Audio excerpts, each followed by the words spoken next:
Donc, nous, au premier cycle, une séquence dure environ 6 semaines. Comment ça fonctionne? C'est qu'on prend vraiment le temps d'expliquer en début de séquence chacune de nos cibles et de nos attentes à nos élèves. Nous, on a pris la décision de séparer nos cibles en matières. Donc, on a écriture, lecture, mathématiques et comportement. Si je peux donner un exemple, dans le comportement, une des cibles pourrait être « Je peux attendre mon droit de parole ».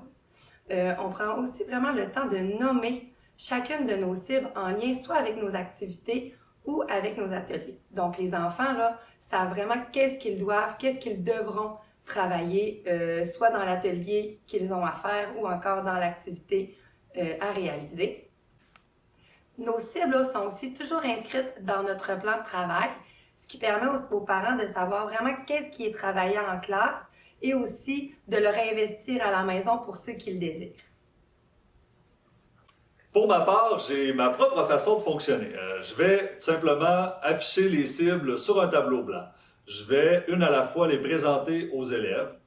Prenons par exemple en fraction, je peux représenter une fraction. Donc je viens l'afficher, cette cible-là. Je vais venir ajouter en modélisant de façon explicite c'est quoi représenter une fraction pour l'élève. Je vais pouvoir ajouter, modifier tout le long de notre apprentissage et l'élève va pouvoir s'y référer afin de réussir les tâches qui lui seront demandées. Par la suite, il va prendre cette cible-là, il va la travailler dans divers contextes, ce qui va me permettre de dresser un portrait juste selon les attentes de 4e année.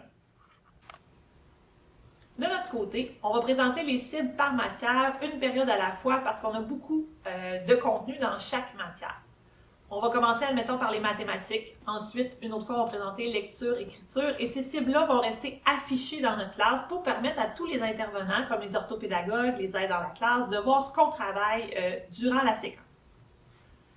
Quand on commence une activité, on va renommer la cible à atteindre et on va dire aux élèves c'est quoi nos attentes. Donc, pour atteindre la cible, pour bien la viser ou pour être dans le mille, qu'est-ce qu'ils doivent faire pour y arriver?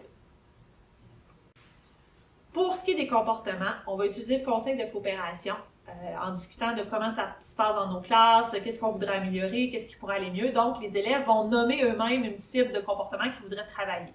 Par exemple, je peux faire une entrée calme et changer mes chaussures.